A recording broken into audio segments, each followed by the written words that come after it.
आज हम संविधान के अंतर्गत, जैसा कि हम प्रस्तावना के संदर्भ में समझ रहे थे कि जो प्रस्तावना है उसके अंतर्गत जो मूलभूत तत्व हैं, जो जैसे कि लोकतांत्रिक है, संप्रभुता, स्वतंत्र, समाजवादी है, गणराज्य है, गणतंत्र अर्थात, तो इनके बारे में मैंने एक एक करके सभी को स्पष्ट समझ लिया था कि इनके मायने क्या हैं और संविधान में इनका क्या महत्व है और संविधान इनको किस दृष्टिकोण से देखता है। और संविधान के अंतर्गत जो विधि है, नियम है, कानून है, वो कहीं ना कहीं इनसे जुड़ाव रखते हैं, इनसे एक अपना एक कोरिलेट, इनका एक संबंध होता है। चाहे संविधान का आप देखोगे कि प्रस्तावना जो है संविधान की, ये जो आप देखते हो तो ये एक दर्शन है जो मन में सेट है, और मन में सेट है तो ये इस पे विचार करते हैं, और निरंतर इस पे विचार करने के बाद हम जो सोचते हैं कि क्या होना चाहिए एक पर्पज के लिए, तो हम उस पर्पज से जुड़ा एक जो सेगमेंट होता है, जो उसमें महत्वपूर्ण तत्व दिए जाते हैं, वो सभी प्रस्तावना के अंतर्गत होते हैं। बेसिकली ये चीज होती है कि भले ही प्रस्तावना में जो निहित तत्व हैं वो एक दर्शन के माइंड सेट है, लेकिन उनका जुड़ाव एक भौतिक रूप से अगर देखोगे तो संविधान में देखने को मिलता है। जैसे मौलिक अधिकार आप ले लो, ठीक, तो मौलिक अधिकार जब आप की बात की जाएगी तो मौलिक अधिकार में चाहे समानता हो, चाहे स्वतंत्रता का अधिकार हो, कोई भी अधिकार हो, तो वो एक क्या है, वो एक भौतिक व्यवहारिक रूप में वो प्रावधान हमारे संविधान अनुच्छेद के अंतर्गत दिए गए हैं। लेकिन स्वतंत्रता की बात की गई है, समानता की बात की गई है, तो स्वतंत्रता समानता कहीं ना कहीं ये हमारी प्रस्तावना का एक महत्वपूर्ण हिस्सा है, ये हमारी प्रस्तावना का एक महत्वपूर्ण गुण है, स्वतंत्रता समानता। लेकिन उनको स्पष्ट जो डिफाइन किया गया है वो मौलिक अधिकार में किया गया है। तो मौलिक अधिकार एक्चुअली में ये उसकी क्या है, ये व्यवहारिक रूप में स्पष्ट किए गए हैं, एक फिजिकली भौतिक रूप में स्पष्ट संविधान में स्ट्रक्चर दिया गया है, वो संरचना दी गई है। एक्चुअली में वो चीज है उसकी एक भौतिक स्वरूप, इसका प्रस्तावना का। लेकिन प्रस्तावना भौतिक स्वरूप नहीं है। प्रस्तावना में निहित प्रावधान का जब स्पष्ट विवरण दिया गया है तो वो चाहे मौलिक अधिकार में ले लो, चाहे राजनीतिक निर्देशक तत्व में ले लो, चाहे कोई भी एक आप आर्टिकल उठा लो, उसमें जो भी प्रोविजन दिया है वो भौतिक में है, लेकिन उसका जुड़ाव प्रस्तावना के मूलभूत गुणों से जरूर है। ये प्रस्तावना थी। तो मैंने आपको बताया ही था कि प्रस्तावना को पेश कब किया गया था। पेश तो इसको 13 दिसंबर 1900 उद्देश्य का प्रस्ताव था, 13 दिसंबर 1946 को किया गया। जैसे 22 जनवरी 1947 को स्वीकृति दे दी गई थी, ठीक उसी के मद्देनजर प्रस्तावना बनाई गई थी, और प्रस्तावना को 1949 में 26 नवंबर 1949 को स्वीकृति मिल गई थी। ओके, तो इसमें के पीछे एक बेसिक या एक विवरण रहा है, वो आप देखोगे तो एक कमेटी थी विशेषज्ञ, उसके तहत हमने आपको स्पष्ट कर दिया था। कमेटी जो कांग्रेस ने बनाई थी, वो कांग्रेस का यही उद्देश्य था कि हमें संविधान को कैसे क्या बनाना है, तो उस पर्पज के लिए हमें जिस उद्देश्य हेतु संविधान बनाना है उसका कोई तो पर्पज होना चाहिए, हम किस लिए बनाते हैं और वो कैसे बनाएंगे, कैसे संचालित करेंगे, तो इसके लिए तो प्रस्तावना थी ही। तो ये तो एक्चुअली प्रस्तावना की बात हो गई। अब हम बात ये करेंगे कि जो प्रस्तावना है, ये प्रस्तावना के संदर्भ में बहुत अलग अलग मत रहे हैं, अलग अलग देखा जाए तो बहुत ही जजमेंट रहे हैं, सुप्रीम कोर्ट के अलग जजमेंट रहे हैं, और देखा जाए तो संविधान में बहुत सारे, जब सुप्रीम कोर्ट जजमेंट देता गया तो विवेक के आधार पर उसने समय के अनुसार जब जैसे जजमेंट होते गए, तो विवेक के अनुसार वो प्रस्तावना से संबंधित बहुत सारे जजमेंट उसके हुए, जिसमें आप देख सकते हो कि बेरूबाड़ी संघ देख लो, राइट, इसी में आप LIC वाला जो एक LIC ऑफ इंडिया वाला देख लो, इसी में केशवानंद भारती बनाम केरल राज्य का देख लो। तो ये जो प्रस्तावना से संबंधित जो प्रोविजन रहे हैं, क्या वो कितना मायने रखते हैं, उनका क्या महत्व है, उसमें क्या किया जा सकता है, बदलाव किया जा सकता है या नहीं किया जा सकता, इसके संदर्भ में उन्हें स्पष्ट विवरण दिया है प्रस्तावना में। चलिए देखो, तो सबसे पहले हम ये समझते हैं कि जो प्रस्तावना है, जो प्रस्तावना है वो संविधान का हिस्सा है या नहीं, हिस्सा है या नहीं, पहली बात। दूसरी बात है, क्या प्रस्तावना में संशोधन किया जा सकता है या नहीं।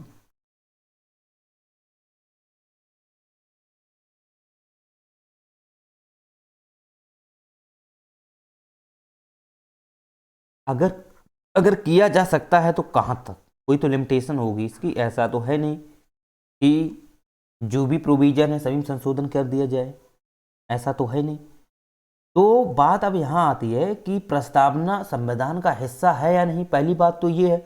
दूसरी बात ये आती है कि क्या प्रस्तावना में संशोधन किया जा सकता है, अगर नहीं तो बात अलग, अगर किया जा सकता है तो किस हद तक किया जा सकता है। तो ये जो दो पॉइंट हैं इसको लेकर काफ़ी माथापच्ची हुई, बहुत सारे अलग अलग जजमेंट आए इसके पीछे और सुप्रीम कोर्ट ने अलग अलग विचार दिए और उस विचार के अकॉर्डिंग ये डिसाइड किया गया कि संविधान में निहित जो प्रस्तावना है उसका एक आंतरिक गुण है, उसमें बदलाव किया जा सकता है कि नहीं किया जा सकता है। और इनके संबंधित बहुत सारे केस रहे हैं जिसमें मैंने आपको बताया पेरूबाड़ी संघ सबसे पहले रहा, फिर केशवानंद भी रहा है, ओके, और LIC वाला भी रहा है। तो ये जो तीन आपको देखने को मिलते हैं, तो ये कहीं ना कहीं, वैसे तो मिनर्वा मिल्स भी था, मिनर्वा मिल्स भी है, वो हम आगे बताएंगे आपको, लेकिन ये जो महत्वपूर्ण जो कुछ जजमेंट रहे सुप्रीम कोर्ट के, इन पे हम थोड़ा, आज हम थोड़ा विशेष ध्यान रखेंगे, उनको समझाने का प्रयास करेंगे कि जो प्रस्तावना है वो एक्चुअली में देखा जाए संविधान का एक दार्शनिक भाग है। कैसा भाग है, दार्शनिक, यानी कि ये दर्शन के दृष्टिकोण से तो ये संविधान का भाग है, लेकिन ये भौतिक दृष्टि से नहीं है। आप भौतिक दृष्टि से इस संविधान को भाग नहीं कह सकते हैं। क्यों? क्योंकि भौतिक दृष्टि से आप कैसे देखोगे इसे, ये किसी भी अनुच्छेद में तो है नहीं, ना किसी पे भाग में है, ना किसी के अनुसूची या संवर्ती सूची, कोई भी सूचियों में नहीं है, तो ये भौतिक दृष्टि से नहीं है। लेकिन जो संविधान का हिस्सा है, जो संविधान बना है, इतना मोटा बना है, 395 अनुच्छेद है, इतना सब कुछ है उसमें, तो उसका संबंध इस प्रस्तावना ही से तो है, लेकिन वो दिखती नहीं है। बस यही एक चीज पॉइंट है, ओके। उम्मीद करते हैं आपको ये चीजें स्पष्ट हो गई होंगी। अब बात ये आती है कि जो 11वीं बैठक हुई थी 24 जनवरी 1950 को, तो इस 11वीं बैठक में, इस 11वीं बैठक में राजेंद्र प्रसाद ने एक बात कही थी। राजेंद्र प्रसाद ने ये कहा था कि जो संविधान की जो प्रस्तावना है, जो प्रस्तावना है वो संविधान की अंतरात्मा है। इस प्रस्तावना को अंतरात्मा बताया था, और वो बताया था राजेंद्र प्रसाद ने।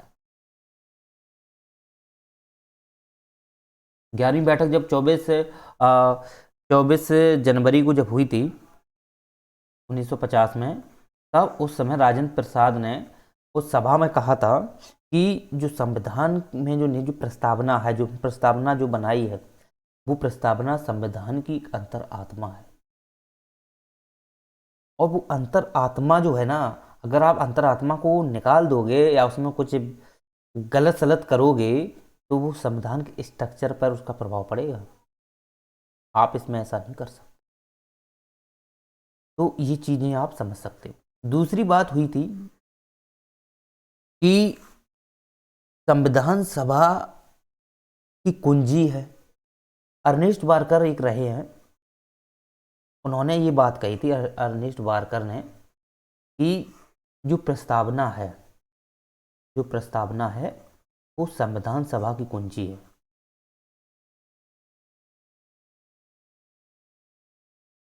संविधान सभा की क्या है, कुंजी है। कुंजी का मतलब क्या है? यानी कि एक खिड़की नुमा, कि आप संविधान के प्रवेश करने से पहले आप प्रस्तावना को जान लीजिए। अगर कोई भी हम आगे अंदर प्रवेश कर रहे हैं ना, तो पहले उसकी प्रस्तावना को जानना पड़ेगा। ये कुंजी है, उसकी गेट की कुंजी है, चाबी है। जब तक आप चाबी के बारे में नहीं जान पाओगे, अंदर कैसे घुस पाओगे? तो इसलिए ये कुंजी है, और उसके बारे में पहले जानना आपको जरूरी है, तभी तो आप उसके बारे में आगे डिटेल से समझ पाओगे। ये बात किसने की थी? ये अर्नेस्ट वारकर ने कही थी कि प्रस्तावना संविधान की कुंजी है। चलिए, तो ये दो बातें जो हुई थी, ये अर्नेस्ट वारकर और 11वीं बैठक जब 1950 में हुई थी, राजेंद्र प्रसाद ने ये स्पष्ट कह दिया था। और आप समझते भी हो कि कोई भी अनुच्छेद है, चाहे कोई भी ले लो, प्रस्तावना नहीं है उसमें। वैसे प्रस्तावना शब्द का कहीं प्रयोग किया ही नहीं गया था शब्द, जबकि प्रियम्बल शब्द का तो प्रयोग किया गया था। प्रियम्बल जो शब्द है, इंग्लिश वर्ड है, इसका प्रयोग किया गया था। ये भी औपचारिक ही था, कोई ज़्यादा एक ठोस में नहीं था। तो समझ सकते हो कि प्रस्तावना जैसा कोई भी एक शब्द यूज नहीं हुआ था। बस ये एक अंतरात्मक, एक दार्शनिक गुण के रूप में संविधान में निहित है। संविधान का एक एक रोम जो है वो प्रस्तावना से ही बना है। चाहे स्वतंत्रता ले लो, चाहे समानता ले लो, चाहे लोकतंत्र ले लो, चाहे वहाँ के सामाजिक न्याय ले लो, ये सब क्या है? प्रस्तावना में निहित प्रावधान है। ये मूल ढांचे से संबंधित प्रावधान है। चाहे कल्याणकारी राज्य की बात कर लो, ये सब प्रस्तावना में ही तो है। चलो, तो अब बात हम करते हैं कि ये तो बेसिक चीजें हो गई। अब बात हम ये करते हैं कि संविधान का हिस्सा है या नहीं। तो इसके संदर्भ में सबसे पहले एक मामला आता है बेरूबाड़ी संघ का। ये बेरूबाड़ी संघ जो मामला है, ये पश्चिम बंगाल का है। और पश्चिम बंगाल में ये एक्चुअली में देखा जाए तो किससे संबंधित था? ये तो क्षेत्र से संबंधित था वहां के, ठीक। क्योंकि ये बेरूबाड़ी एक क्षेत्र था, बेरूबाड़ी वहां का एक क्षेत्र था जो पश्चिम बंगाल का हिस्सा था। उस समय ये पश्चिम बंगाल का हिस्सा होता था, ठीक। इस ये जो क्षेत्र था, इसको क्या किया था कि जो उस समय प्रधानमंत्री थे जवाहरलाल नेहरू, जवाहरलाल जो नेहरू प्रधानमंत्री थे, उन्होंने ये हिस्सा पाकिस्तान को दे दिया था। अपनी कार्यपालिका की शक्ति का प्रयोग करते हुए ये हिस्सा जो था, ये हिस्सा जो था, इसे किसे दे दिया था? ये दे दिया था पाकिस्तान को। तो यहाँ पर अब मुद्दा ये उखड़ के आया कि सुप्रीम कोर्ट ने यहाँ पे जजमेंट दिया कि कार्यपालक की जो शक्ति है, कार्यपालक की जो शक्ति है, वो शक्ति आप सीमा विवाद में कर सकते हो। सीमा विवाद में कोई फैसले ले सकते हो। कार्यपालक की अपनी एक शक्ति है, कार्यपालिका के पास वो शक्ति है। लेकिन कार्यपालिका के पास ऐसी कोई शक्ति नहीं है कि भारत का कोई भी क्षेत्र, भारत का कोई भी क्षेत्र किसी दूसरे को स्थानांतरण कर दे, किसी को दूसरे को दे दे, किसी दूसरे देश को दे दे। ये कार्यपालिका की शक्ति नहीं है। अगर कार्यपालिका अगर आप ऐसा अगर करेगी, तो कार्यपालिका कहीं ना कहीं ये देश के मूल स्ट्रक्चर का एक ढांचा जो है, उसमें कहीं ना कहीं ये हस्तक्षेप करेगी। ऐसा नहीं कर सकते। तो सुप्रीम कोर्ट ने एक बात यहाँ कही कि इसका जो निर्णय लेगी वो संसद लेगी। संसद लेगी क्यों? संसद जो होते हैं, ये विधायिका जो होती है, इसके सदस्य जो होते हैं वो किससे चुन के जाते हैं? जनता द्वारा चुने जाते हैं, और वही कार्य करते हैं। तो उनका उत्तरदायित्व तो जनता के प्रति होता है। और जिस क्षेत्र विशेष में लोग रह रहे हैं, लोग रह रहे हैं, वो भी तो भारत के हैं। अगर आप वो क्षेत्र दूसरे को दोगे, दूसरे को दो देना है आपको, जैसे दूसरे को दोगे, तो ये वहाँ के लोगों की संपत्ति पर, लोगों की स्वतंत्रता पर, लोगों के अपने अधिकारों का हनन होगा। हनन होता है तो सुप्रीम कोर्ट सीधा खड़ा है। वो तो कभी नहीं चाहता है कि हमारे लोगों का हनन हो, हमारे लोगों के अधिकारों का हनन हो। वो तो संरक्षण करता है अधिकारों का। तो बात यही आई थी कि जैसे इन्होंने दिया तो इन्होंने सीधा कहा कि कार्यपालिका जो है, कार्यपालिका का क्या कोई महत्व ही नहीं बनता है कि वो किसी को भी दे दे और कोई भी जमीन भारत की किसी भी दूसरे देश को स्थानांतरण कर दे, ना बेच दे, नहीं कर सकती है। इसके लिए संशोधन होना चाहिए, संविधान में संशोधन होना चाहिए। संविधान का जो 368 जो अनुच्छेद है, वो संविधान के किसी भी भाग को, किसी भी अनुच्छेद को संशोधन करने की शक्ति किसे देता है? वो देता है संसद को। और संसद के पास ये पावर होती है कि वो भारत के राज्य क्षेत्र को या तो टुकड़ों टुकड़ों में अलग अलग करके या कोई एक भाग दे सकती है। लेकिन संशोधन संशोधन होना इंपॉर्टेंट है। यहाँ पर संशोधन करना पड़ेगा, बहुमत नहीं चलेगा, संशोधन चाहिए संविधान में। तो संशोधन के माध्यम से वो कर सकती है, जबकि कार्यपालिका ऐसा नहीं कर सकती है। अब बात ये आती है कि इसका जुड़ाव बेरूबाड़ी का प्रस्तावना से कैसे जुड़ा था। देखो, प्रस्तावना से इसका अगर संबंध देखा जाए तो बात यहां आती है कि इसी बेरूबाड़ी मामला में क्योंकि वहां के जो लोग थे, वहां की स्वतंत्रता भी लोगों की हनन तो होगी कहीं, क्योंकि बेरूबाड़ी क्षेत्र जो था वहां लोग क्या रहते नहीं होंगे। तो जब दूसरे को दोगे तो वहाँ के लोगों की आवास हैं, ठीक, वहाँ पे घर हैं, अपनी एक उनकी संपत्ति है, तो उनका भी तो हनन होगा। तो ये जब हनन होगा तो उनका कहीं ना कहीं संपत्ति की बात ले लो, चाहे स्वतंत्रता की बात ले लो, उसका संबंध प्रस्तावना से है सीधा सीधा। तो प्रस्तावना से जब संबंध है तो यही मामला कहीं ना कहीं इसमें सुप्रीम कोर्ट जरूर जजमेंट करेगा। तो सुप्रीम कोर्ट में यहाँ पे ये बात हुई थी, सुप्रीम कोर्ट ने ये कहा था यहाँ पर कि पूछा गया, क्या ये अगर आप ऐसा कर रहे हो, ऐसे भी याचिका जो होती है दायर तो वकील ही करते हैं ना। तो अगर संस्था करती है, कोई संस्था कर सकती है, वकील करते हैं, तो लेकिन केस तो वकील ही लड़ना है ना। तो वकील तो यहाँ पे सीधा उन्होंने यही कहा कि आप अगर ऐसा करते हो, मान लो सुप्रीम कोर्ट ने बात ये कह दी कि ये संसद ऐसा कर सकती है, ठीक, तो वकील बात आती है कि वहाँ पर रह रहे लोग, उनकी स्वतंत्रता है, उनका आवास है, हनन हो रहा है, उनके अधिकारों का एक हस्तक्षेप हो रहा है। तो वहाँ पर बात यहाँ आती है कि अब प्रस्तावना का कहीं ना कहीं इसमें ठेस पहुँच रही है। तो यहाँ पे बात कही गई क्या प्रस्तावना संविधान का हिस्सा है? तो यह इस मामले में, बेरूबाड़ी मामले में ही सुप्रीम कोर्ट ने क्या कहा कि जो प्रस्तावना है वो संविधान का हिस्सा नहीं है, संविधान का हिस्सा नहीं है। इस पहले जजमेंट में प्रस्तावना को लेकर के सुप्रीम कोर्ट ने फैसला दिया था कि संविधान का हिस्सा नहीं है प्रस्तावना। अब बात ये आती है कि अब संविधान का ये हिस्सा नहीं है, तो फिर ये किसका हिस्सा है?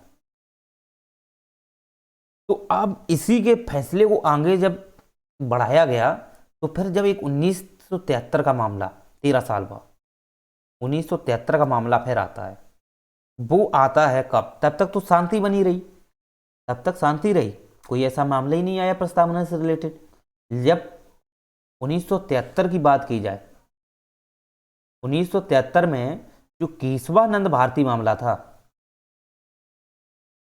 केशवानंद भारती मामला, तो केशवानंद भारती देखे जाएं तो उनकी मतलब एक अपनी कुछ जमीन होगी, ठीक, केशवानंद ये केरल के थे, तो इनकी संपत्ति का केरल ने कहीं ना कहीं संपत्ति इनकी हड़प ली थी। ओके, संपत्ति जो थी वो हड़प ली थी, क्योंकि उस समय देखा जाए तो संपत्ति का अधिकार था। संपत्ति का अधिकार कब हटाया गया? 44वां में 1978 को। लेकिन इससे पहले तो व्यक्ति की संपत्ति का अधिकार था, उसमें कोई भी सरकार हस्तक्षेप नहीं कर सकती थी। अब इनकी संपत्ति को हड़पा किसने? केरल ने, केरल सरकार ने। तो इन्होंने याचिका पिटीशन दायर की कहाँ? सुप्रीम कोर्ट में, ठीक। सुप्रीम कोर्ट में जब दायर की तो उन्होंने सीधा सीधा इन्होंने केस लगाया कि संपत्ति का अधिकार व्यक्तिगत अधिकार है, इसमें केरल कैसे या कोई भी सरकार कैसे छीन सकती है? तो ये फैसला जब सुप्रीम कोर्ट में आया तो सुप्रीम कोर्ट ने यही सामने बात आई फिर से प्रस्तावना की कि संपत्ति जो है किसी भी व्यक्ति की एक मूलभूत गुण है और संपत्ति का संबंध सीधी सीधी स्वतंत्रता से जुड़ा है, क्योंकि संपत्ति रखने की स्वतंत्रता है ना। स्वतंत्रता का क्या मतलब है? स्वतंत्रता का मतलब है अपनी सुरक्षा बनाए रखना, स्वतंत्रता का मतलब है अपनी संपत्ति की सुरक्षा रखना, अपनी आवास की सुरक्षा रखना। संपत्ति की तो मतलब ही स्वतंत्रता ही, और स्वतंत्रता का सीधा सीधा संबंध किससे आता है? प्रस्तावना से, क्योंकि स्वतंत्रता सीधा सीधा प्रस्तावना से संबंध रखती है। और फिर से प्रस्तावना का मुद्दा उखड़ गया। तो यहां पर अब बात यही आई कि जो प्रस्तावना है, अगर आप प्रस्तावना में अगर ये चीज दी गई है स्वतंत्रता, तो मेरी जो संपत्ति है इस संपत्ति को कोई सरकार छीन नहीं सकती है, क्योंकि मुझे स्वतंत्रता दे रही है इस प्रस्तावना। और प्रस्तावना जो है वो स्वतंत्रता जो है वो प्रस्तावना की मूलभूत गुण है, और प्रस्तावना जो है वो संविधान का एक दार्शनिक भाग, एक अहम हिस्सा है। समझ रहे हो ना? उसमें मतलब बात यही आती है ना। अब बात यहां आई कि अब इसमें सुप्रीम कोर्ट ने अपना जो जजमेंट था 1960 का बेरूबाड़ी, उसको पलट दिया और इसमें उन्होंने पुनः बात कही 1973 वाले में कि जो प्रस्तावना है ये संविधान का भाग है, संविधान का भाग है, यानी कि ये संविधान का एक अहम हिस्सा है। अब संविधान का एक अहम हिस्सा है तो अब बात यहां पर फिर उठने लगी, क्योंकि एक तरफ 368 जो अनुच्छेद कहता क्या है कि संविधान का कोई भी भाग, कोई भी अनुच्छेद वो क्या कर सकता है? संशोधन करने की पावर संसद को देता है। तो अब बात यहां आती है कि क्या प्रस्तावना में भी संशोधन किया जा सकता है कि नहीं। ये मामला इसी केशवानंद भारती में खुला था। तो 368 का जो अनुच्छेद था वो एक्चुअली में ये संसद को पावर देता है कि संविधान के किसी भी भाग में या किसी भी अनुच्छेद को वो संशोधन करने की शक्ति देती है संसद को। अब अगर आप प्रस्तावना में संशोधन करते हो तो कहीं ना कहीं इस संविधान के स्ट्रक्चर में तो प्रभाव पड़ेगा, क्योंकि उसका जुड़ाव तो उसी से है। अगर आप निश्चित रूप से स्वतंत्रता का अगर आप हनन करोगे तो सुप्रीम कोर्ट को पावर दी गई है। समानता का हनन करोगे, स्वतंत्रता का करोगे, कोई भी ऐसा प्रतिबंध लगाओगे जो जनता के मौलिक अधिकार के विरुद्ध है, तो उसके लिए सुप्रीम कोर्ट है और उसका संबंध तो सीधा सीधा प्रस्तावना से है। तो अगर आप संसद को अगर आप पावर दे रहे हो तो संसद तो कुछ भी कर सकती है भाई, उसकी घरमानी मनमानी है। हो सकता है कोई एक दल ऐसा आ जाए जहां पे विपक्ष है ही नहीं ज्यादा, वहां पे सब एक पार्टी के ही लोग हैं, तो वो तो ऐसा संसद जो है और वो राज्यसभा को भी मना लेंगे। वो तो ऐसा कृत्य कर सकते हैं कि ऐसा कानून बना दो कि आगे चल करके सब वो मतलब कि ये संसद सब खत्म कर दी जाएगी, या सॉरी वो यहाँ पर कुछ नहीं रहेगा, मतलब कि एक राजशाही व्यवस्था रहेगी 2022 से या 23 से राजशाही व्यवस्था रहेगी। ये संसद कर सकती है क्योंकि इसे पावर दी गई ना 368 से, वो कुछ भी कर सकती है भाई। अब बात देखो यहाँ पे, तो राजशाही कर बना सकती है 2023 में। अब देखो राजशाही जो शब्द है ये आप देखोगे तो ये मूल जो संरचना, जो मूल प्रस्तावना है उसका ये हिस्सा नहीं है, ठीक। और जब इसका ये हिस्सा नहीं है तो इस पर इसका एक विपरीत प्रभाव पड़ेगा, समझ रहे हो? विपरीत प्रभाव पड़ेगा, क्योंकि संविधान जो है स्वतंत्रता देता है और जो राजशाही व्यवस्था है ये स्वतंत्रता कहाँ देती है? बात समझ रहे हो? समानता कहाँ इतना देती है? जब केंद्रीकृत शक्ति अगर आप कर दोगे तो वो निश्चित रूप से प्रस्तावना का मूलभूत गुण है उसका हनन होगा। आप ऐसा नहीं कर सकते हो। तो इसलिए इसी केस में केशवानंद भारती मामले में ही कह दिया था कि प्रस्तावना एक हिस्सा जरूर है, लेकिन इसके मूल ढांचे में, मूल स्ट्रक्चर में संशोधन नहीं किया जा सकता। संविधान में संशोधन किया जा सकता है, लेकिन संविधान का जो प्रस्तावना के जो गुण हैं उसमें संशोधन नहीं किया जा सकता। ऐड कर दिया जाए वो अलग चीज है। जैसे कि 1976 में आप देखो, 1976 में 1976 में धर्मनिरपेक्ष, समाजवादी जो और अखंडता शब्द जोड़ा गया था, अखंडता, ये जो शब्द जोड़े गए थे, ठीक है, तो ये शब्द जो एक्चुअली में देखे गए थे, ये ऐड किए गए थे, क्योंकि क्या धर्मनिरपेक्ष की बात की गई थी। ये प्रस्तावना के मूल स्ट्रक्चर के जो मूल ढांचा है प्रस्तावना का, उसकी ये हिस्सा है समाजवादी अखंडता। क्योंकि अखंडता आप अगर देखोगे, इसको क्यों जोड़ा गया था, समाजवादी को क्यों जोड़ा गया था, ये क्यों जोड़े गए थे, इसे जोड़ने का बेसिक रीजन ये था क्योंकि हमारा जो संविधान है, संविधान के निहित प्रावधान है, हमारा समाज जो देखा जाए, समाज से हमारा देश बना है, समाज ही तो रहता है, तो समाज के लिए एक सामाजिक न्याय होना जरूरी है। तो जब सामाजिक न्याय होगा तभी तो समानता देखने को मिलेगी। तो जब समानता मिलेगी तो स्वतंत्रता है, तो स्वतंत्रता और समानता एक दूसरे के पूरक है। तो जब तक स्वतंत्रता अगर है तो समानता भी होनी चाहिए। तो समानता के लिए समाजवादी न्याय होना चाहिए। समाजवादी न्याय होने के लिए वहाँ पर समाजवादी व्यवस्था एक शब्द होना चाहिए, और उसी वजह से इन शब्दों को उसमें रखा था, और इसमें परिवर्तन नहीं किया जा सकता। अखंडता की बात की जाए तो अखंडता देखोगे तो आप भारत में चाहे 50 राज्य बना लो तोड़ तोड़ के, छोटे छोटे, कोई प्रॉब्लम नहीं। एक राज्य से चाहे 10 राज्य कर लो, कोई प्रॉब्लम नहीं। अगर आप किसी राज्य को दूसरे देश को दे रहे हो तो बहुत बड़ी प्रॉब्लम है, नहीं दे सकते हो भाई।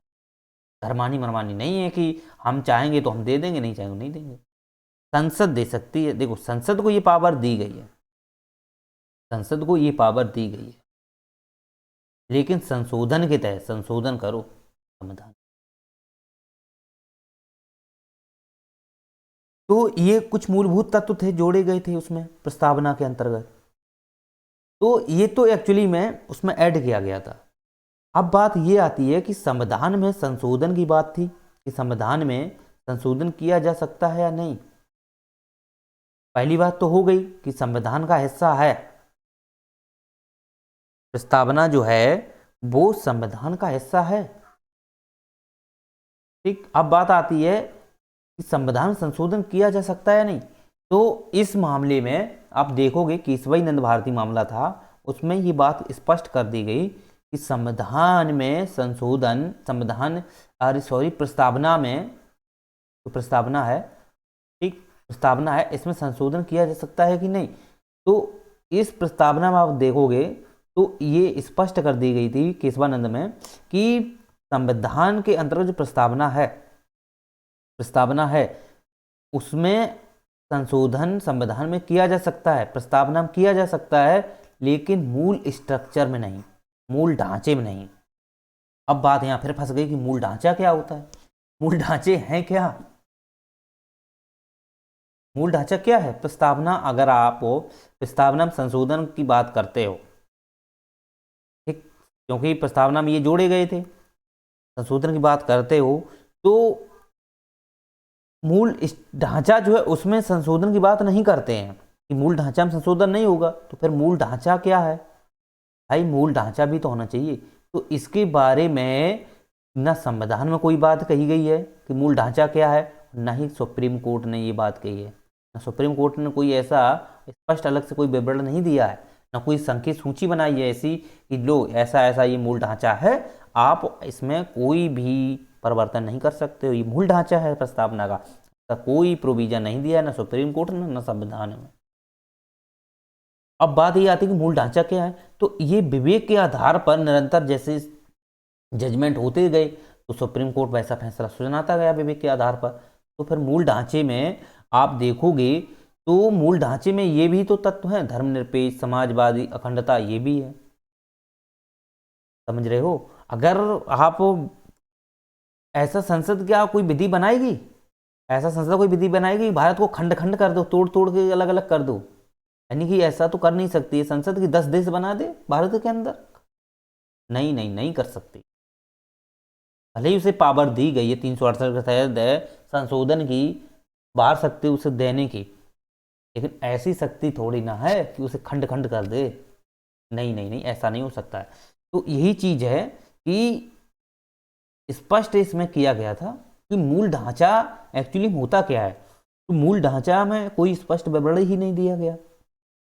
अब इसे हम थोड़ा आगे समझते हैं। इसके बाद एक मामला और आता है, और वो मामला आता है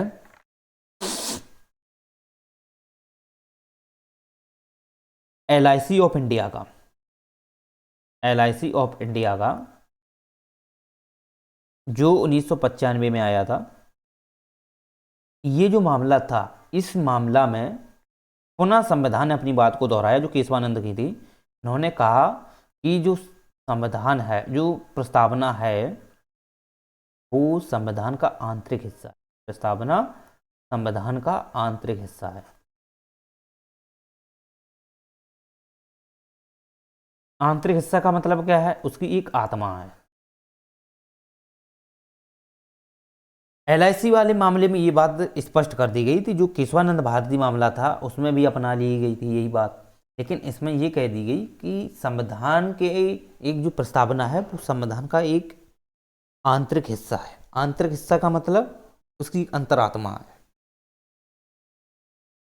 अब बात यही आती है कि इसको लेकर के मूल ढांचा जो है, तो मूल ढांचा की हम बात करते हैं, यहाँ मूल ढांचा पे हमारी बात हो रही थी। तो मूल ढांचा के अंतर्गत क्या क्या मूल ढांचा हो सकता है संविधान की जो प्रस्तावना है? तो इसके पहले आप देखोगे कि 1976 आप देख लो, 1974 साइड समय में देखो आप कि पहले क्या थी, कांग्रेस सरकार थी ना। तो कांग्रेस सरकार ने ऐसे अनैतिक बहुत सारे प्रोविजन करे, इतने सारे किए। और देखा जाए तो सुप्रीम कोर्ट की अगर आप देखो, पहले सुप्रीम कोर्ट की अगर बात की जाए तो सुप्रीम कोर्ट के पास न्याय पुनर्वलोकन की शक्ति है, न्याय समीक्षा जो शक्ति दी गई है, इन शक्तियों के तहत वो किसी भी फैसले को जज करता है। अगर वो गलत है तो उसे असंवैधानिक घोषित कर देगा। चाहे कोई भी फैसला हो, चाहे कोई भी जैसे एक्ट बनता है, संसद ने एक्ट बनाया, ठीक, संसद ने कोई प्रस्ताव पारित किया, वो एक्ट बनेगा राष्ट्रपति के सिग्नेचर के बाद। फिर वो सुप्रीम कोर्ट के पास जाएगा, तो सुप्रीम कोर्ट उसको देखती है कि भाई ये सही है या नहीं। अगर कहाँ तक सही है या गलत है, तो इसके पास पावर होती है सुप्रीम कोर्ट के पास कि वो न्याय पुनर्वलोकन, न्याय समीक्षा के तहत इसे, अगर ये विधि द्वारा स्थापित प्रक्रिया के माध्यम से है तो वो ठीक है। अगर आपने ऐसे ही बना के भेजा है, ठीक है, तो उस पर ये न्याय पुनर्वलोकन करेगा, न्याय समीक्षा करेगी। तो न्याय समीक्षा जब करते हैं तो उसकी ये समीक्षा करता है कि इसमें क्या सही है या गलत है, या जनता के लिए जो शक्ति, ये जो हम विधि बना रहे हैं जनता के लिए, कोई एक व्यक्ति के लिए तो है नहीं, पूरी संपूर्ण जनता के लिए है। तो जनता के लिए है, तो इसमें अगर देखा जाएगा ना कि ये सही है कि मौलिक अधिकारों को तो हनन नहीं कर रहे हैं, क्योंकि मौलिक अधिकार तो कैसे दिए गए हैं, ये दिए गए हैं जनता को, जनता की पावर है मौलिक अधिकार, उसमें तो हनन नहीं हो सकता ना। तो उसके लिए ये न्यायिक समीक्षा न्यायावलोकन सुप्रीम कोर्ट करता है। लेकिन बात ये आती है कि इंदिरा गांधी की जो सरकार थी, इंदिरा गांधी की जो सरकार थी, इस सरकार ने क्या किए, बहुत सारे ऐसे फैसले ले लिए। इसीलिए तो जो 1976 का जो 42वां संविधान है ना, ये मिनी संविधान कहा जाता है, मिनी कॉन्स्टिट्यूशन, यानी कि छोटा संविधान। इतने सारे इसमें प्रोविजन किए गए, इतने संशोधन किए गए, इतने संशोधन किए गए। तो उस समय क्या था कि सुप्रीम कोर्ट की जो पावर थी, सुप्रीम कोर्ट की जो पावर थी, वो 42वां संविधान संशोधन जो था उसके द्वारा छीन ली गई थी। कौन सी पावर? ये वाली न्यायिक समीक्षा या न्याय पुनर्वलोकन, ये पावर छीन ली गई। अब तो सुप्रीम कोर्ट के हाथ बंद गए, अब तो भाई क्या कर पाएंगे हम। तो सुप्रीम कोर्ट शांत हो गया कि चल भाई हमारा ऐसा कोई तो समय आएगा। तो इसने वेट किया था सब। तो 2 साल बाद क्या हुआ, जो फिर सरकार आती है मोरारजी देसाई की, मोरारजी देसाई की एक जनता पार्टी सरकार थी, जो भारतीय जनता पार्टी बनती बाद में, ये जो दल था, जब इसने सारे फैसले लिए, इमरजेंसी लगा दी तो जनता तो भड़केगी ना, तो जनता ने फिर उनको वोट नहीं दिया, तो फिर मोरारजी देसाई की सरकार बनी। तो इसने पुनः 44वां संविधान 1978 में पुनः इसे सुप्रीम कोर्ट को यही शक्ति वापस दे दी थी, न्यायिक समीक्षा न्यायपूर्वक। तब सुप्रीम कोर्ट के पास जैसी पावर आई तो इसने न्यायिक समीक्षा को क्या कर दिया, इसे मूल ढांचा में घोषित कर दिया। मूल ढांचा, न्यायिक समीक्षा को संविधान का जो प्रस्तावना है उसका मूल ढांचा मान लिया। अब इसमें बदलाव नहीं किया जा सकता है, चाहे कोई भी सरकार आ जाए, मूल ढांचे, न्यायिक समीक्षा एक मूल ढांचा है, इसमें कोई परिवर्तन नहीं किया जा सकता। तो मूल ढांचा के अंतर्गत बहुत सारे प्रोविजन हैं, जैसे न्यायिक समीक्षा आप ले लो, ठीक, न्यायिक समीक्षा भी एक मूल ढांचा है। इसके बाद आप देखो कल्याणकारी राज की बात कर लो, ये भी एक प्रकार का मूल ढांचा ही है। कल्याणकारी राज के नीति निर्देशक तत्व में देखने को मिलता है, लेकिन ये एक मूल ढांचा है हमारे संविधान की प्रस्तावना का, ये मूल ढांचा है कल्याणकारी राज की। तो इसके पीछे बहुत सारे जजमेंट रहे हैं, उनके बारे में थोड़ा हम समझेंगे।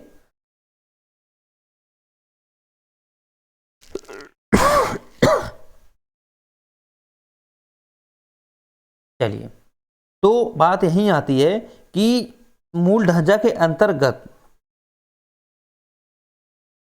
क्या क्या बात की गई। तो सबसे पहले आप समझो कि मूल ढांचा जो है ये प्रस्तावना का अहम हिस्सा है, इसमें तो परिवर्तन नहीं किया जा सकता है। तो 1980 का जो एक मिनर्वा मिल्स मामला आता है, मिनर्वा मिल्स, ये मामला जो देखोगे आप, इसमें बहुत बड़ी अहम बात की गई है। इसमें ये कहा गया कि मौलिक अधिकार और राज्य के नीति निर्देशक तत्व जो है ना, राज्य के नीति निर्देशक तत्व, इन दोनों के बीच इसने क्या कर दिया, सामंजस्य बैठा दिया। यानी कि राज्य के जो नीति निर्देशक तत्व हैं और मौलिक अधिकार हैं, इनके बीच एक सामंजस्य बैठा दिया कि एक दूसरे के पूरक है। मौलिक अधिकार के बिना राज्य का नीति निर्देशक तत्व कुछ नहीं है, बिना राज्य के नीति निर्देशक तत्व के मौलिक अधिकार भी नहीं है। यानी कि इनका एक अपना एक जुड़ा हुआ एक संबंध है, और वो संबंध का एक सामंजस्य का संबंध है, एक आंतरिक संबंध है। तो इसलिए इसको भी इन्होंने मिनर्वा मिल्स मामले में इसको मूल ढांचा मान लिया, इसने सुप्रीम कोर्ट ने। मौलिक अधिकार अलग से मूल ढांचा नहीं माना इन्होंने, ना नीति निर्देशक तत्व को अलग से माना है, इनके बीच एक संबंध को इन्होंने मूल ढांचा माना है मिनर्वा मिल्स में। एक तो केस ये आता है, क्योंकि मौलिक अधिकार और राजनीति जो तत्व हैं, मौलिक अधिकार जनता के हैं, क्योंकि अगर आप ये जनता को पावर दी जाती है मौलिक अधिकार में, और राज्य के जो नीति निर्देशक तत्व हैं ये राज्य को पावर दी जाती है।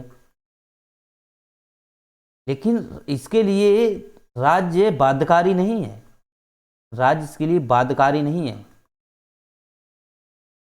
ये गैर न्यायोचित होते हैं, यानी कि न्याय इनमें, मतलब आप कह सकते हो कि इनके खिलाफ आप सुप्रीम कोर्ट में नहीं जा सकते। अगर राज्य कोई नीति बना रहा है, वो बनाए, उसकी इच्छा है, वो तो उसका अपना एक कर्तव्य हो सकता है, उसको ये तो एक प्रकार के कर्तव्य दिए गए हैं राज्य को कि भाई तू ऐसा कर, राज्य ऐसा ऐसा करेगा जनता के लिए। लेकिन ऐसा नहीं है कि सुप्रीम कोर्ट करा ही दे, ये बाध्यकारी नहीं है, ना तुम उसके पीछे पिटीशन दायर कर सकते हो सुप्रीम कोर्ट में जाके, ये गैर न्यायोचित है।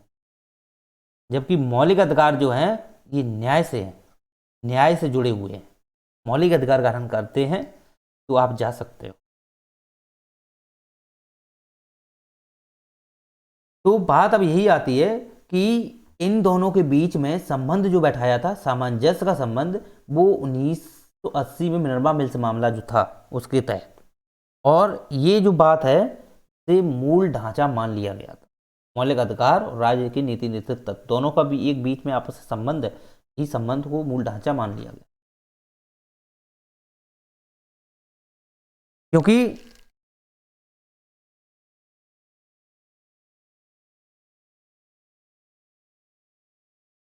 चलिए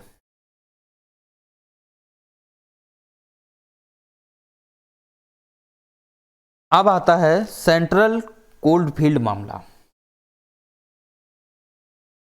सेंट्रल कोल्डफील्ड मामला अगर आप देखोगे, इस मामले में सबसे बड़ी बात कही गई। इसमें क्या कहा गया कि न्याय तक पहुंच प्रत्येक व्यक्ति की होनी चाहिए, चाहे वो कोई अमीर हो, चाहे वो गरीब हो, चाहे कितना भी कोई दुखी व्यक्ति हो, उसकी न्याय तक पहुंच एक प्रभावी पहुंच होनी चाहिए। प्रभावी का मतलब उचित तरीके से पहुंच होनी चाहिए। ऐसा नहीं है कि जिनके पास पैसा है तो उसकी न्याय नहीं उसे दिया जा सकता है, जिनके पास पैसा है उसे न्याय दिया जा सकता है, ऐसा नहीं होगा। प्रभावी न्याय होना चाहिए और ये प्रत्येक व्यक्ति को प्रभावी रूप से न्याय मिलना चाहिए। इस सेंट्रल कोल्डफील्ड मामले में कहा गया था प्रत्येक व्यक्ति को प्रभावी न्याय तक पहुंच होनी चाहिए, और जब प्रत्येक व्यक्ति तक प्रभावी न्याय पहुंच होगी तो निश्चित रूप से उन्हें न्याय मिलेगा। वो सामाजिक न्याय मिलेगा, उसे आर्थिक न्याय मिलेगा, उसे राजनीतिक न्याय मिलेगा। तो न्याय की जो बात है सेंट्रल कोल्डफील्ड मामले में आती है, और वो सुप्रीम कोर्ट सीधे इस चीज़ को बात कन्फर्म करता है कि न्याय जो है प्रत्येक व्यक्ति को प्रभावी न्याय होना चाहिए। प्रभावी न्याय का मतलब है कि हर व्यक्ति न्याय के एक समान दृष्टिकोण है, जितना पैसे वाले को मिलेगा उतना गरीब को मिलेगा, और सभी का न्याय जो है वो समान रूप से होना चाहिए। जो न्याय जो है वो प्रत्येक व्यक्ति को मिलना चाहिए। ऐसा नहीं किसी कोई पैसा है तो उसको न्याय मिलेगा, कोई को पैसा है तो नहीं, घूसखोरी नहीं होगी इसमें। तो ये बात कहाँ कही गई? सेंट्रल कोल्डफील्ड मामला था। अब इसके आगे एक मामला आता है भामसिंह मामला। तो भामसिंह मामला में अगर आप देखोगे बहुत सारे मामले रहे हैं, कुछ इंपॉर्टेंट मामले आप देख लोगे। भामसिंह मामला जो था इसमें कल्याणकारी राज्य की अवधारणा, जो कल्याणकारी राज्य है आप देखोगे, कल्याणकारी राज्य अगर आप देखोगे तो ये नीति निर्देशक तत्व में देखने को मिलता है। तो कल्याणकारी राज्य की जो बात है ये मूल ढांचा माना। ये क्या है? मूल ढांचा है। क्योंकि कल्याणकारी आप राज्य कब कर सकते हो? जब वहाँ लोकतंत्र होगा। ठीक, तो लोकतंत्र भी मूल ढांचा है, लोकतंत्र भी एक मूल ढांचा है। तो सुप्रीम कोर्ट ने ये जो मूल ढांचे के जो अलग अलग जो जजमेंट के तहत दिए हैं, तो इसका कोई एक संकेत सूची नहीं बनाई है उसने कि एक समय में अलग अलग तरीके से विवेक के आधार पर जैसे जैसे फैसले आते गए, जजमेंट आते गए, उसके आधार पर ये डिसाइड करता गया कि मूल ढांचा ये है, मूल ढांचा ये है, कल्याणकारी राज्य एक मूल ढांचा है, या प्रभावी न्याय ये भी एक मूल ढांचा है। ठीक, और साथ ही साथ न्यायिक समीक्षा मूल ढांचा है, और मौलिक अधिकार राज्य के नीति निर्देशक तत्व हैं, इनके बीच सामंजस्य बैठाना ये भी एक मूल ढांचा है। राइट, तो ये व्यवस्थाएं जो दी गई ये मूल ढांचे के अंतर्गत एक समय में नहीं है, ये समय के अनुसार परिवर्तन होता गया। अब दूसरी बात आती है इसी में कि इंदिरा साहनी मामला। इंदिरा साहनी मामला में क्या कहा गया था? इसमें देखा जाए तो जो लॉ एंड पावर होती है ना, लॉ एंड ऑर्डर, ये कौन मेंटेन करता है? ये करती है राज्य सरकार। ये राज्य सरकार मेंटेन करती है, और इसकी बागडोर जो होती है लॉ एंड ऑर्डर की, ये किसके हाथ में होती है? राज्य सरकार, और राज्य सरकार के जो सबसे बड़े जो अधिकारी होते हैं उनके हाथ में होती है। जीडीपी से शायद बड़े होते होंगे वो, आईजी वगैरह, उनके शायद हाथ में होती है, लॉ एंड ऑर्डर के अधिकारी होते हैं। तो वो क्या करते हैं? इसको संचालित करते हैं। तो ये लॉ एंड ऑर्डर है, ये प्रत्येक राज्य में अपना अपना लॉ एंड ऑर्डर है, प्रत्येक राज्य में अपना अपना लॉ एंड ऑर्डर है। तो इस हिसाब से इसे भी जब समान रूप से सभी में अपना अपना लॉ एंड ऑर्डर है, तो ये भी एक संविधान का मूल ढांचा है, ये प्रस्तावना का एक मूल ढांचा है, इससे हटाया नहीं जा सकता। लॉ एंड ऑर्डर को नहीं हटाया जा सकता है, क्योंकि शासन प्रशासन जो व्यवस्था है ये लॉ एंड ऑर्डर से ही चलती है। ऊपर से आप देखोगे, ये केंद्र से, केंद्र बिंदु से नीचे तक आप अगर देखोगे तो पूरा जो तंत्र फैला है ये क्या है, पूरा लाइन एंड ऑर्डर से ही तो मेंटेन होता है। अगर आप इसे कहीं संशोधन करते हो तो कहीं ना कहीं ये प्रभावशील होगा, इसमें प्रभाव पड़ेगा। तो ये भी एक मूल ढांचा है। किसी भी संविधान का मूल ढांचा या प्रस्तावना का मूल ढांचा माना इंदिरासानी मामला, सुप्रीम कोर्ट ने।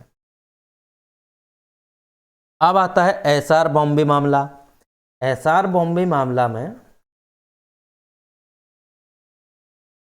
एसआर बॉम्बे मामला में आता है संघवाद।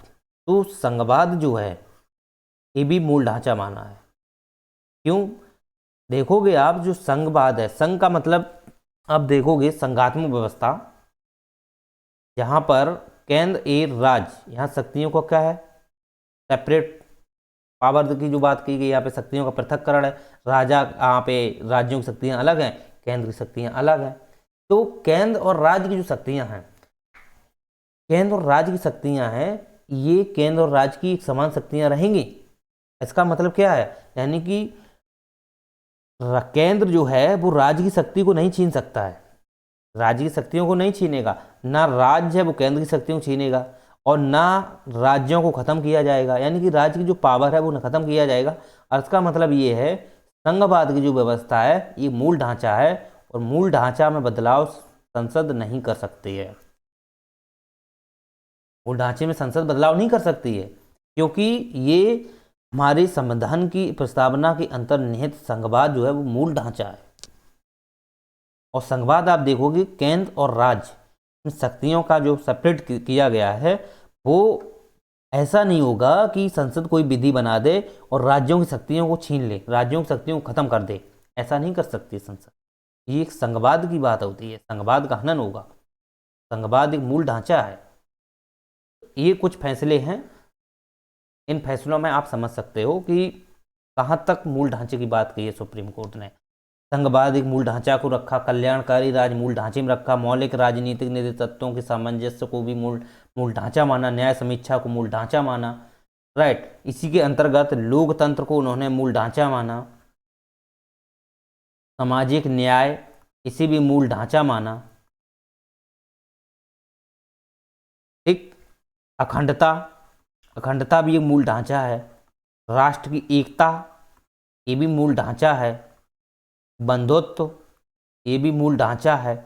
ये कुछ इंपॉर्टेंट जो तत्व हैं ये संविधान की प्रस्तावना के मूल ढांचे हैं, इसमें कोई भी बदलाव नहीं कर सकती संसद। ऐसा तो कोई फैसला नहीं लेगी कि लो ऐसा केस, ऐसा हम एक्ट बना रहे हैं, ऐसा विधि बना रहे हैं कि जो बंधुत्व है उसको खत्म किया जाए, आपस में लड़ाई करो, मर जाओ, सब कुछ कर लो। अरे ऐसा क्यों करेगी संसद? नहीं चाहती ना, संसद खुद नहीं चाहती हो, पहली बार संसद को ये पावर भी नहीं है, तो मूल ढांचा है वो नहीं बदलाव करेगी। चलिए, उम्मीद करते हैं आपको ये जो एलिमेंट हैं आपको सब कंप्लीट समझ में आ गए होंगे। अब हम बात ये करते हैं कि प्रस्तावना के प्रावधान में संसद की क्या पावर है। प्रस्तावना हेतु संसद की पावर थोड़ा समझ लेते हैं। संसद की पावर किस प्रकार की है? आप जानते हो कि प्रस्तावना जो है, जो निहित इसके जो प्रावधान है, ना तो ये कहीं संविधान में दिए गए हैं, ठीक, और ना सुप्रीम कोर्ट ने अलग से कोई इस संज्ञेय सूची दी है, कोई विवरण दिया है, वो तो अलग अलग से डिफाइन करते गए हैं, ओके।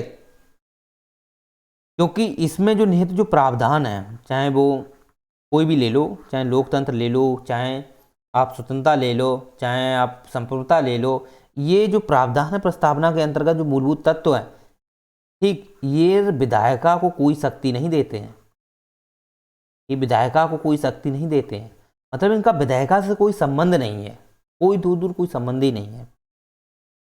और ना ही, सुनना मेरी बात, ना ही विधायिका की शक्ति को बाधित करते हैं, ना इस विधायिका की कोई शक्ति को बाधित करते हैं। जैसे आप मान लो,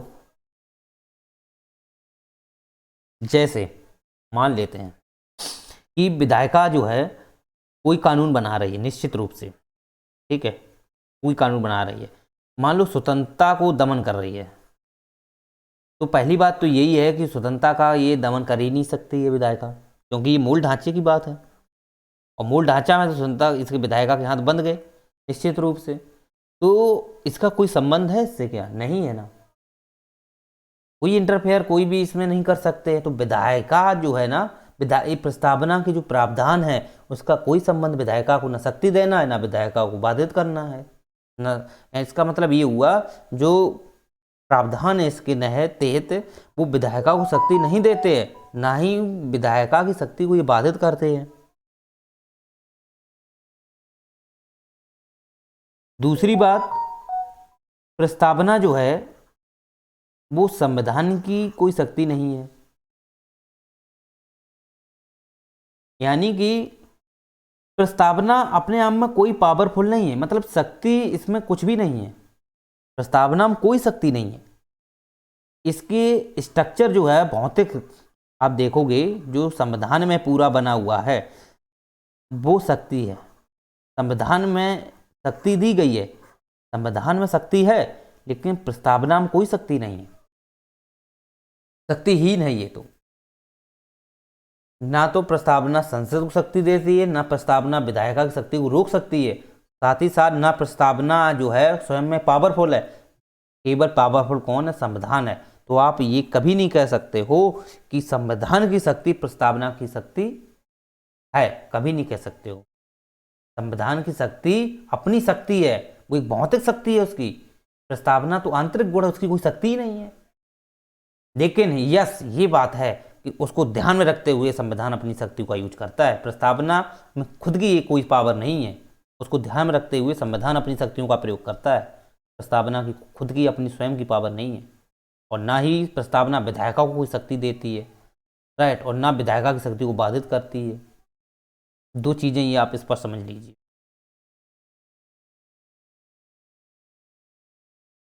दूसरी बात, दो चीज़ें हैं, तीसरी बात आप समझ लो कि प्रस्तावना के जो गुण हैं, प्रस्तावना में जो प्रावधान दिए गए हैं, ये गैर न्यायिक विषय हैं। यानी कि इसमें लोकतंत्र ले लो, समाजवादी ले लो, चाहे कुछ भी ले लो, संप्रभु ले लो, ठीक, ये इनके जो गुण हैं, इसके अंदर जो प्रावधान दिए गए, मूल्य दिए गए, संवैधानिक प्रावधान जो मूल्य दिए गए हैं, ये गैर न्यायिक प्रवृत्ति के हैं।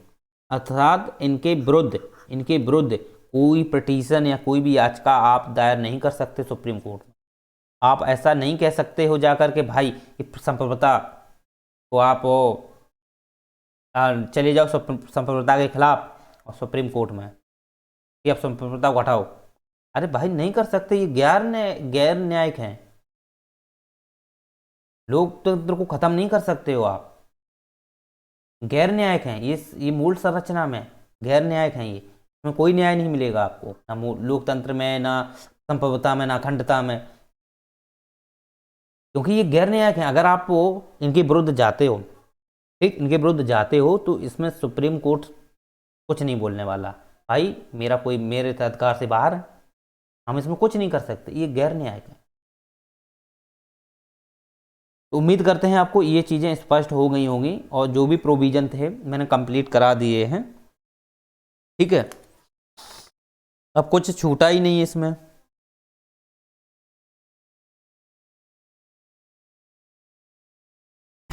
चलिए, आशा करते हैं ये लेक्चर आपको इस पर समझ में आ गया होगा। एक दो बार आप पढ़ोगे तो कंप्लीट समझ में आ जाए।